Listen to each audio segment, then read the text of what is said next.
En la Alpujarra granadina, donde las casas se abrazan a la ladera y el aire huele a romero y pan recién hecho, vivía doña Carmen. Tenía los cabellos blancos, como las azulejas viejas, y la piel surcada por arrugas, que contaban muchas estaciones. Pero lo que más llamaba la atención era su mirada en una luz serena, que parecía no envejecer. A la sombra de una higuera centenaria, junto al camino que baja al río, doña Carmen pasaba las horas, saludaba a los niños, escuchaba a los que venían con penas, y sin prisa, ofrecía una palabra apacible. La gente la quería porque, aun cuando la vida golpeaba con dureza, ella mantenía una calma contagiosa. La aldea no era rica. Algunas familias cultivaban pequeñas terrazas de olivos y castaños. Otras trabajaban la lana o arreglaban herramientas. Había inviernos de lluvia escasa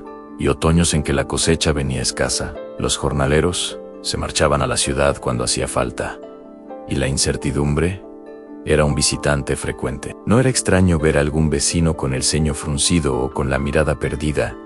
El miedo al mañana pesaba como la losa del horno. Una mañana, al sonar las campanas del mediodía, llegó al umbral de la higuera una joven llamada Lucía. Tenía las manos ásperas y los ojos hinchados de llanto. Se dejó caer en el peldaño frente a doña Carmen y, sin poder contenerse, comenzó a hablar atropelladamente. Su marido, Manuel, había partido hacía semanas hacia Sevilla en busca de trabajo.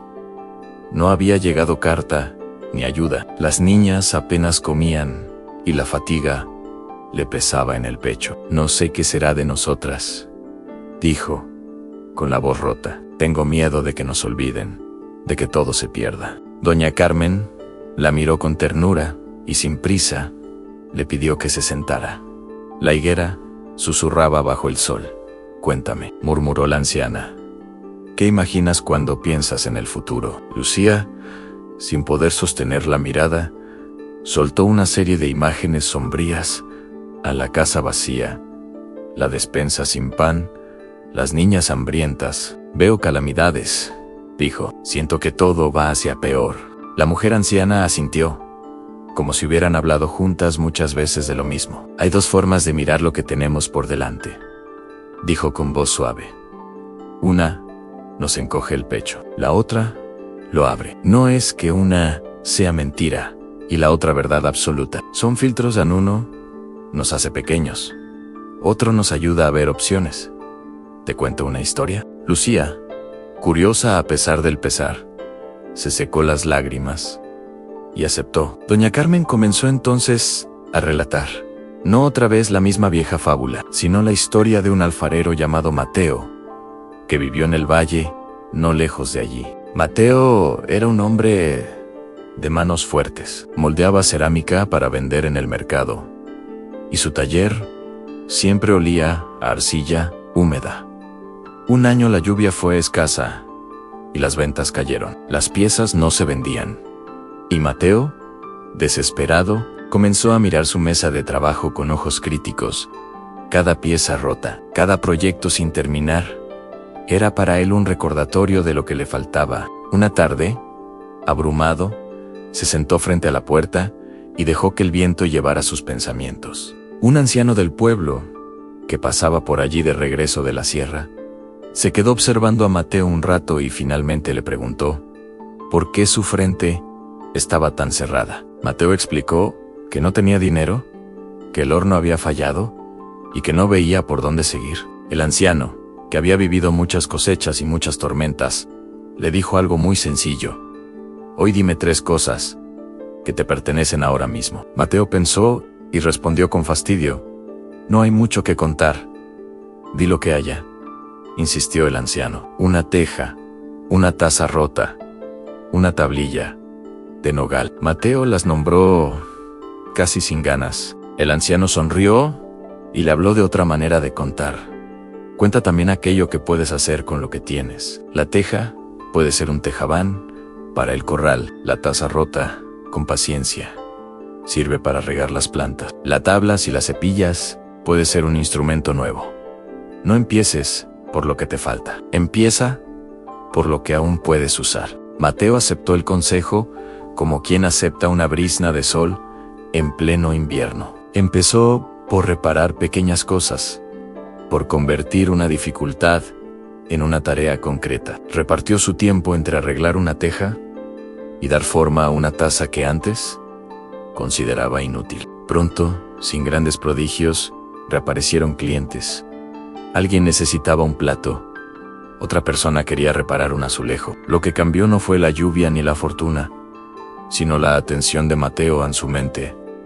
Dejó de ser un almacén de carencias y se hizo práctica. Y cuando la necesidad llamaba, sus manos sabían más caminos para responder. Doña Carmen cerró la historia y miró a Lucía a los ojos. Verás, dijo, el cambio no fue un truco mágico, fue un giro en su mirada. El pensamiento no tiene que ser un disfraz que oculte la realidad. Puede ser una herramienta que nos permita ver alternativas. Si cada mañana te repites que todo está perdido, tu cuerpo y tu ánimo harán menos por buscar soluciones. Si cada mañana te recuerdas lo que todavía puedes hacer, tu corazón encontrará fuerzas para actuar. Lucía escuchó, algo calmada. ¿Y si eso es egoísta?, preguntó. Si pienso bien y no pasa nada, ¿habré engañado a mi familia? Doña Carmen sonrió con paciencia. No se trata de negar la dificultad, hija. Se trata de no dejar que la dificultad cierre la ventana. Sé honesta con lo que hay, guarda y organiza. Habla con los vecinos. Ofrece lo que puedes, pero hazlo con una convicción que calme a tu cuerpo. Prueba algo simple en cada mañana.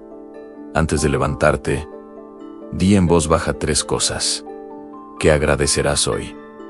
No tienen que ser grandes. Puede ser el pan en la mesa, la voz de tus niñas o la fuerza en tus manos. Luego piensa en una tarea pequeña que puedas cumplir antes del mediodía. Cuando el día se llena de acciones pequeñas, la esperanza deja de ser un lujo y se vuelve un hábito. Esa misma tarde, Lucía salió de la sombra de la higuera con una ligera determinación. No prometió milagros, prometió disciplina. Por la mañana comenzó a decir en voz baja: hoy encontraré fuerza.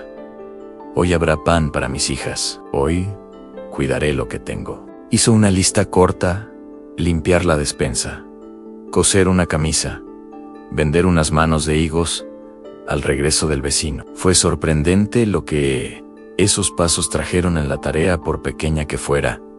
Al completarla, daba un respiro. Una vecina, Pilar, al ver que Lucía había reparado la mesa, le ofreció un saco de harina. Un pastor prestó 2 gallinas por una temporada. Los niños del pueblo trajeron unas manzanas que habían recolectado.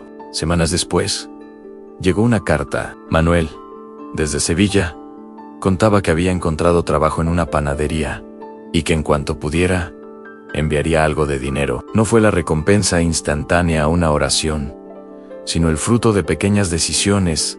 Manuel había trabajado. Lucía había sostenido la casa y la comunidad había tendido la mano. Cuando Lucía fue a contar la noticia a doña Carmen, la anciana la recibió con la misma serenidad de siempre. ¿Ves?, dijo, sin presumir de sabiduría. No porque pensar bien borre los problemas, sino porque pensar con calma te permite actuar con claridad, y la acción acompasa la vida. Con el tiempo, más vecinos empezaron a acercarse a la higuera, no para pedir promesas, sino para escuchar la manera en que doña Carmen hablaba del tema. No era un mandato de optimismo a toda costa, sino una invitación a mirar con más presencia. Se organizaron grupos para compartir herramientas, rotar el excedente de la cosecha, vigilar a los que quedaban más solos. La aldea no se convirtió de repente en un lugar sin problemas. Siguieron los inviernos difíciles y las preocupaciones, pero hubo menos resignación y más movimiento. Lo que aprendieron no era una fórmula mágica, sino una lección humilde.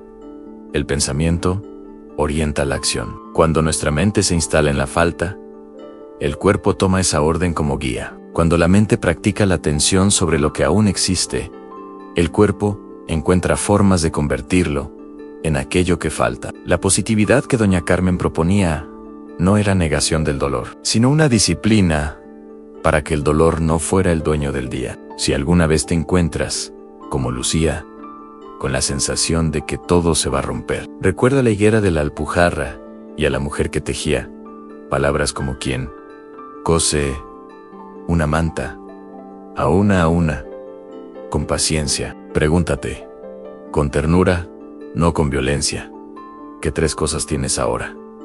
Elige una acción pequeña y hazla. Deja que la comunidad, cuando exista, entre y te sostenga. No prometo que siempre llegarán cartas con buenas noticias, pero sí prometo que, al cambiar la mirada, cambian las manos que trabajarán para sostenerte. Doña Carmen murió muchos años después, con la paz de quien siente su propio tiempo cumplido. La higuera siguió siendo punto de encuentro. La gente recordaba su voz no como un argumento, sino como una práctica. Mirar lo pequeño, actuar lo cercano, esperar con esfuerzo. Y cuando el viento traía polvo de la sierra, en la aldea aún se escuchaba, a veces, la frase más sencilla que Lucía aprendió a decir cada mañana: hoy haré lo que esté en mis manos. Con eso, más de una vida cambió paso a paso.